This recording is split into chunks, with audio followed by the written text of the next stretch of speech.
नमस्कार, आप सुन रहे हैं गूंज 90.8 एफएम, आपकी अपनी आवाज। मैं हूं आपके साथ आपकी अपनी आरजे कल्पना। शो है एक मुलाकात में हर बार लेकर आते हैं हम खास मेहमान, और आज के हमारे खास मेहमान हैं doctor Nitin Mittal, MBBS MS ENT gold medalist specialist. Sir बहुत बहुत स्वागत है आपका। शुक्रिया कल्पना जी, बहुत बहुत शुक्रिया। और आज हम सर से बहुत सारी बातें जानने वाले हैं। जैसा कि आप सभी को पता है, सीजन चेंज हो चुका है, सर्दियां आ चुकी हैं और ऐसे में बहुत सारी बीमारियां साथ में आती हैं। तो सर से ईएनटी से रिलेटेड हम बहुत सारे सवाल जानेंगे। सर, ये बातों का सफर हम शुरू करें उससे पहले मैं जानना चाहूंगी, लाइफ में हम लोग कहीं ना कहीं से आगे बढ़ते हैं, अपने नए सफर की शुरुआत करते हैं, तो बतौर डॉक्टर आपकी जर्नी कैसे शुरू हुई? मेरी जर्नी जो स्टार्ट हुई मेरे फादर को देख के हुई एक्चुअली।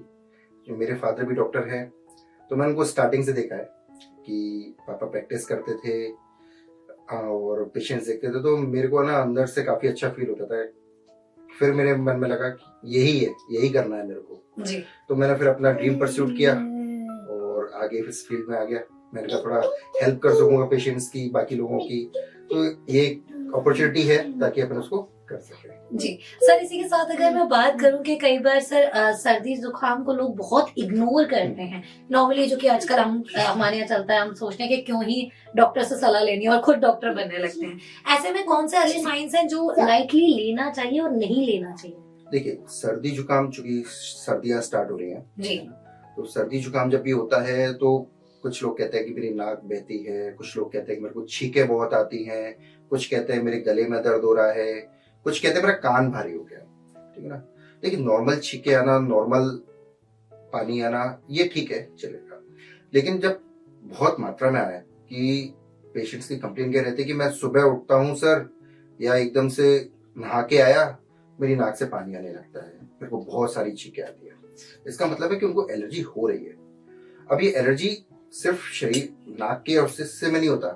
पेशेंट्स को ये बॉडी ग्रोथ पर भी डिपेंड करता है कि बॉडी ग्रोथ कितना हो रहा है। आजकल बच्चों में ये चीज बहुत कॉमन हो गई है कि सर्दी जुकाम होता है और बच्चों की कान में प्रॉब्लम हो जाती है। कई सारे छोटे बच्चे होते हैं, पेरेंट्स हैं घर पे, कई बार उन्होंने कंप्लेन करी कि सर बच्चा रात में उठ गया एकदम कान में दर्द लेके, उसके लिए हम क्या करें। तो जब भी बच्चों को खासकर अगर सर्दी जुकाम हो रहा है तो उसको लाइटली ना लें। उसकी वजह से बच्चे के कान पे असर हो सकता है, बच्चे की ग्रोथ पे असर हो सकता है। तो जब भी सर्दी जुकाम हो, अपने नजदीकी डॉक्टर से मिलो, है ना, ताकि वो प्रॉपर मात्रा में ट्रीटमेंट प्लान कर सके और बच्चे को एक बार बार सर्दी जुकाम होने से अपन प्रिवेंट कर सके जी। तो सर, जैसे कि आजकल देखा जाए तो ईयरफोन बहुत सारे यूथ यूज कर रहे हैं, हेडफोन का कल्चर बहुत बढ़ रहा है, क्योंकि ये जो स्मार्टफोन पर या फिर हम लैपटॉप कंप्यूटर की बात करें तो एक लॉन्ग सेटिंग्स यूथ करता है, जो वर्क कल्चर है वो भी इसी को प्रमोट कर रहा है। तो एक लॉन्ग टर्म तक हेडफोन ईयरफोन्स यूज करना कितना आपकी सुनने की कैपेसिटी पर इफेक्ट डाल सकता है? बिल्कुल, आजकल खासकर जो यूथ है, तो खासकर जब से वर्क फ्रॉम होम स्टार्ट हुआ है जी, तो हेडफोन्स, मीटिंग्स, सब कुछ करनी है, घर से काम करना है, शोर नहीं होना चाहिए, हेडफोन्स यूज करते हैं। It is not good for your ears, है ना, क्योंकि जो अपने गॉड है उसने ईयर्स बनाए, वो बहुत सेंसिटिव एक ऑर्गन है। जब भी अपन हेडफोन यूज करते हैं तो क्या होता है, कान के अंदर ना डायरेक्ट साउंड जाने वाला है और वो भी बहुत तेज मात्रा में जाने वाला है, और आप उसके ड्यूरेशन को कंट्रोल नहीं करते। कई लोग 10 मिनट के लिए यूज करते हैं, कई लोग 1 घंटे के लिए यूज करते हैं, वेब सीरीज देख रहे हैं, मूवीज देख रहे हैं, 3-3 घंटे के लिए लगा रहे हैं। ये आपकी हियरिंग को अफेक्ट कर सकता है, खासकर हाई फ्रिक्वेंसी, मतलब अपन जो नॉइज इंड्यूस्ड हियरिंग लॉस होता है वो आजकल के यूथ में काफी देखने को मिल रहा है जी। तो इसलिए बिल्कुल एडवाइस रहेगी कि हेडफोन्स का यूज बिल्कुल कम से कम करना चाहिए। जरूरत हो यूज करें, नहीं तो अपने आप को आप स्पीकर पे यूज करें तो वो ज्यादा बेटर रहेगा जी। सर, इसी के साथ अगर मैं बात करूं साइनस या फिर एलर्जी, तो सर इनका पॉल्यूशन से अगर कनेक्शन की बात करूं तो क्या इन तीनों में रिलेशन है जो ह्यूमन बॉडी पे अफेक्ट करता है? पॉल्यूशंस है, वो एक तरह से पॉल्यूशन है क्या, एनवायरमेंटल फैक्टर जी। जितने भी एनवायरमेंटल फैक्टर होते हैं वो एलर्जी कॉज कर सकते हैं। ये पर्सन टू पर्सन डिपेंड करता है। कोई एक पर्सन किसी चीज के लिए एलर्जिक है, दूसरा पर्सन दूसरी चीज के लिए। नो डाउट आजकल का जो एनवायरमेंट है उसमें एलर्जेंस काफी ज्यादा आ गए हैं, धूल काफी हो गई है, अपन रोडों की हालत देख रहे हैं कैसी हो रही है, ठीक है ना, तो उसकी वजह से एलर्जी की मात्रा काफी बढ़ गई है। तो नो डाउट कि जितने भी एलर्जेंस है, धूल मिट्टी है या फिर हाउस डस्ट है, ये सब एलर्जी को बढ़ाते हैं। इससे पेशेंट जो व्यक्ति है उसकी इम्यूनिटी पे भी असर आता है, उसकी ग्रोथ पे भी असर आता है, और उसकी ओवरऑल पर्सनैलिटी पे डिपेंड करता है कि वो दिन भर में कैसे रहने वाला है। जब भी उसको एलर्जी होती है वो पूरे दिन भर थका हुआ रहता है, वीक रहता है, उसकी बॉडी में एनर्जी रहती नहीं है कि मैं क्या कर रहा हूँ, मैं कैसे काम। तो बिल्कुल अपने आप को एलर्जी से बचाव रखना चाहिए, ठीक है ना। जरूरत पड़ने पर इसके लिए बहुत कम मात्रा में अगर दवा लेने की जरूरत पड़ रही है उसको ले, ठीक है, ताकि अपन एलर्जी को काबू कर सके और उसके बार बार होने के प्रिवेंशन को अपन रोक सके। जी सर, इसी के साथ अगर मैं बात करूं, कोई एलर्जिक व्यक्ति होता है तो उसे कैसे वो अर्ली स्टेज पर डिटेक्ट करे, अगर उसे किसी पर्टिकुलर चीज से एलर्जी है तो कैसे वो उन सारी चीजों को आइडेंटिफाई कर सकता है? देखिए, आइडेंटिफिकेशन ऑफ एलर्जी कि आपको किस चीज से एलर्जी है ये पर्सन ही बता सकता है। जैसे कि उसने, कई लोग कहते हैं कि मैंने आज कोई सब्जी खाई, कई लोग कहते हैं मेरे को बैंगन खाने से प्रॉब्लम होती है ना। कोई कहता है मेरे को किसी चीज से प्रॉब्लम होती है, या फिर कोई कहता है कि मैं लाइब्रेरी में बैठा हूँ, मैं लाइब्रेरी से बाहर आया फिर बहुत लंबे टाइम तक हूँ तो मेरे को छींकें स्टार्ट हो जाती है, नाक से पानी आता है, सांस लेने में तकलीफ रहती है। तो आपको ना उस पॉजिटिव फैक्टर को ढूंढना पड़ेगा। कि कई लोग कहते हैं कि रात में मैंने ये सब्जी खाई है, ये खाना खाया, उसके बाद सुबह मेरे को बहुत प्रॉब्लम हुई, ठीक है ना। कई लोग ऐसे होते हैं जो बाहर निकलते हैं, जैसे अपने घर से बाहर निकले तो उनको कुछ प्रॉब्लम स्टार्ट होती है, मतलब उनको एनवायरमेंटल या सन एक्सपोजर वो थोड़ा सा प्रॉब्लम। अगर इन चीजों में भी अपन आइडेंटिफाई नहीं कर पा रहे, अपन सोच रहे हैं कि ऐसा नहीं है, तो आजकल में बहुत अच्छे एलर्जी टेस्ट हो गए है ना, स्किन प्रिक टेस्ट होते हैं, है ना। वो अपने को बता सकते हैं कि अपने को किन चीजों से एलर्जी है। खासकर जो खाने पीने की चीजें हैं अपन उनको कम से कम प्रिकॉशन में रख सकते हैं कि अपन उनको कम यूज करें और एलर्जी की मात्रा को कम कर सकें। जी सर, इसी के साथ अगर वर्टिगो की बात करूं, चक्कर आना, तो सर ये सिर्फ नॉर्मली होता है या फिर इसका कोई डीपर कॉज भी होता है? वर्टिगो ये ना एक बहुत बड़ा टॉपिक है।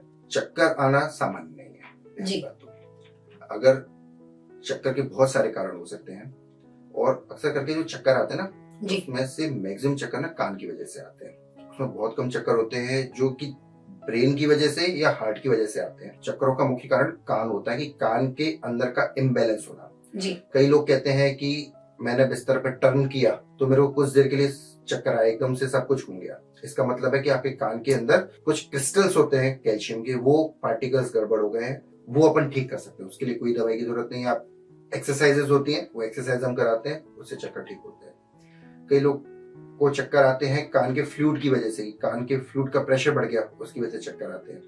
कई लोगों को माइग्रेन की वजह से चक्कर आते हैं। तो चक्कर का आना ये कोई कॉमन चीज नहीं है। चक्कर आना जरूर कुछ ना कुछ बॉडी में कुछ ना कुछ ऐसी प्रॉब्लम चल रही है जिसकी वजह से चक्कर आ रहे हैं और इसका इवोल्यूशन करना चाहिए। एज ए ENT जो चक्कर है वो 80% चक्कर कान की वजह से आता है और कुछ मात्रा में चक्कर जो होता है वो ब्रेन की वजह से भी आता है, हार्ट की वजह से भी आता है और लार्ज जॉइंट्स की वजह से भी आता है। तो इन सब चीजों को कॉम्बिनेशन में रखते हुए अपने को चक्कर को इवेल्युएट करना पड़ता है कि आपको चक्कर आ किस वजह से रहा है, अपने को किस तरफ से ट्रीटमेंट लेके इस चीज को ठीक किया जा सकता है। जी सर, इसी के साथ मैं बात करूँ, सर्दियां स्टार्ट हो गई हैं और मौसम चेंज होते ही बॉडी में भी बहुत सारे चेंजेस बॉडी फील करती है। तो ऐसे में क्या आप हमारे लिसनर्स को एडवाइस करना चाहेंगे इस मौसम में कैसे अपना वो ख्याल रखें जिससे वो कम से कम बीमारियों में पकड़ पाए? देखिए, खासकर यूथ जी, उसको लगता है कि मैं अगर कहीं जाऊंगा और मैंने कपड़े पहने हैं, जैकेट पहनी है या फिर कुछ लगाया नहीं है कान में या उसमें, मेरे को अच्छा नहीं लगेगा, मेरे को अच्छा नहीं दिखूंगा। उसको अवॉइड करना है। देखिए, आपकी हेल्थ आपके लिए जरूरी है, ना कि स्टाइल, ठीक है ना। तो अगर आपको लगता है कि ठंड है, आपको ईयर्स को प्लग करना है तो ईयर्स को प्लग करना है, क्योंकि ये हीट सेंसिटिव भी होते हैं, एयर सेंसिटिव भी होते हैं। इसकी वजह से कान के अंदर या फिर नाक के द्वारा भी एलर्जी की मात्रा बढ़ सकती है और जुकाम हो सकता है जी, ठीक है ना। गले को लेकर विशेष ध्यान रखना चाहिए क्योंकि जब ठंड शुरू होती है तो साथ में गले में इन्फेक्शन के चांस थोड़े से बढ़ जाते हैं, है ना। तो इसलिए यूज कर सकते हैं आप गुनगुना पानी यूज कर सकते हैं। खाने की मात्रा को कंट्रोल कर सकते हैं कि सर्दियों में ना डाइजेशन थोड़ा सा प्रॉपर नहीं रहता है, इसलिए इवनिंग के खाने को थोड़ा सा लाइट रखें, थोड़ा सा अपना वॉकिंग करें, कुछ फिजिकल एक्टिविटी करें जिससे आपकी बॉडी का रूटीन बना रहेगा और इफेक्ट कम रहेगा जी। तो छोटी छोटी चीजें जो आपको ध्यान रखनी है, जैसे कि सर ने बताया, अगर छोटी सी ही अगर आप अपनी लाइफस्टाइल में चेंज ऑन करेंगे तो आप देखेंगे कि एक बड़ा चेंज आप अपने आप में फील कर रहे हैं। सर, इसी के साथ अगर मैं बात करूं सर, ओरल कैंसर अपने आप में मुझे लगता है लोगों के लिए चर्चा का विषय रहता है क्योंकि बहुत कम लोग इस पर बात करते हैं। सो मैं कॉज जानना चाहूंगी सर, क्या कॉजेज होते हैं, क्या रीजन होते हैं जिनके कारण व्यक्ति को ओरल कैंसर होता है? ओरल और लैरिंजियल कैंसर मतलब मुंह और गले के कैंसर, इनका सबसे मुख्य कारण सब जानते हैं, तंबाकू जी, है ना। टोबैको, स्मोकिंग, अल्कोहल, इन सब के कंजप्शन की वजह से कैंसर की बढ़ने की संभावना ज्यादा होती है, डिटेक्शन चांस ज्यादा होते हैं। जी तो ये तो पक्की बात है कि अपने को इन सब चीजों से बिल्कुल बिल्कुल दूर रहना चाहिए। ये आपके स्वास्थ्य के लिए बिल्कुल अच्छी नहीं है। कैंसर तो ठीक है, लेकिन बाकी चीजों में भी आपकी डेली डाइटरी हैबिट्स कैसी हैं वो डिपेंड करता है। आजकल ना मिलावट बहुत ज्यादा है चीजों में, बिल्कुल। है ना। तो ऐसा नहीं है कि सिर्फ टोबैको ही एक रीजन, टोबैको एक कारण है जिसकी वजह से कैंसर की संभावना बढ़ जाती है लोगों में। और भी कई चीजें हैं, जैसे हेरिडिटी है। आजकल कुछ लोगों में हेरिडिटी फैक्टर रहता है कि उनमें कैंसर देखने को मिलता है, लेकिन कुछ व्यक्ति ऐसे होते हैं जिनमें कोई कारण नहीं है लेकिन फिर भी उनमें कैंसर पाया जाता है। तो अगर आपको ऐसा लगता है कि मेरे कोई छाला हो रहा है जो कि काफी लंबा टाइम हो गया लेकिन ठीक नहीं हो पा रहा है, जी तो आप उसको इग्नोर मत करिए, है ना। उसको आप किसी भी अपने परिचित डॉक्टर या किसी भी ईएनटी स्पेशलिस्ट को दिखाइए एक बार, ठीक है ना। वो कम से कम आपको कंफर्म कर सकता है कि आपको इसमें डरने की बात है कि नहीं, ठीक है ना। देखिए, कैंसर से डरना नहीं है, ठीक है। आजकल अपने पास इतनी अच्छी टेक्निक्स आ गई है, इतना अच्छा मॉडिफिकेशन आ गया मेडिकल फील्ड में कि अपन कैंसर को ठीक कर सकते हैं। जी early detection is early cure. अगर अपन जल्दी जानेंगे तो जल्दी ठीक होंगे और अच्छे से ठीक होंगे। इसलिए इस चीज को लेकर डरे नहीं। जांच कराने के लिए है, जांच कराएंगे ताकि मालूम पड़े कैंसर है कि नहीं। अगर कैंसर है तो उसका इलाज संभव है। बिल्कुल। और मुझे लगता है कई बार कुछ चीजों में, जैसे कि सर ने कहा, खुद डॉक्टर बनने की जरूरत नहीं, आपको डॉक्टर से जरूर कंसल्ट करना पड़ेगा, क्योंकि ये छोटी छोटी लेकिन बड़ी बातें आपको अगर फ्यूचर में बचानी है किसी भी बीमारी से, तो आपको डॉक्टर तक जाना पड़ेगा। जब भी आपको लगे कि आपको कोई छाला या कोई प्रॉब्लम है तो इमीडिएटली अपने डॉक्टर से संपर्क जरूर करें। सर, इसी के साथ अगर मैं बात करूं, आफ्टर कोविड बहुत सारे हमने चेंजेस देखे हैं लोगों में। ईएनटी से रिलेटेड बहुत सारे प्रॉब्लम्स लोगों में बढ़े हैं। आपने सर क्या पैटर्न नोटिस किया है? आफ्टर कोविड एक तो एलर्जी बहुत बढ़ गई। मतलब जो पहले एलर्जी का पैटर्न देखने को मिलता था ना, वो कुछ स्पेसिफिक टाइम के लिए रहता था, जैसे कि मौसम चेंज होना, है ना, जैसे गर्मियों की स्टार्टिंग होना या सर्दियों की स्टार्टिंग होना, उस टाइम पे एलर्जी रहती थी। लेकिन आफ्टर कोविड, हाँ, एलर्जी अब ऐसा लगता है पूरे साल बनी हुई है ना। लोगों को हर टाइम एलर्जी रहती है, हर टाइम उनको कुछ ना कुछ इस तरह का इशू रहता है। दूसरा, throat infection. After Covid throat infection जो पहले हम लोग देखते थे कि कुछ दिन का ट्रीटमेंट या वायरल इन्फेक्शन अपन ट्रीटमेंट देते थे तो पेशेंट वेल एब्सोल्युटली फाइन हो जाता था, उसमें कुछ प्रॉब्लम नहीं थी। लेकिन अब थ्रोट इन्फेक्शन की मात्रा बढ़ गई है, लोगों में अक्रेंस बढ़ गया है और मेडिसिन के साथ क्योर होने का टाइम पीरियड बढ़ गया है। ये कुछ ना कुछ तो म्यूटेशन या कुछ ना कुछ तो ऐसा एनवायरमेंटल फैक्टर आया है जिसकी वजह से ये प्रॉब्लम बढ़ गई है। और कोविड के बाद हाँ, ये चीज थोड़ी सी इंक्रीज तो हुई है। सर, अगर मैं बात करूं स्पेशली कोविड पेशेंट की, तो कैसे, अगर ये, क्योंकि वेदर ऑब्वियसली चेंज हुआ है तो बॉडी पे आपके बहुत सारे इफेक्ट और साइड इफेक्ट दोनों दिखते हैं, तो कैसे खुद की केयर कर सकते हैं, किन चीजों का ध्यान रखें जिससे उन्हें बीमारियां कम पकड़े? देखिए, सबसे अच्छा सब लोग कहते हैं लाइफ स्टाइल मॉडिफिकेशन, जी, है ना। आपको अपनी जो दिनचर्या है वो इस तरह से मेंटेन करनी है कि आपको अपना काम तो करना ही है, लेकिन आपका शरीर जिसके लिए आप ये सब चीज कर रहे हैं, है ना, उसको हेल्दी रखना बहुत जरूरी है।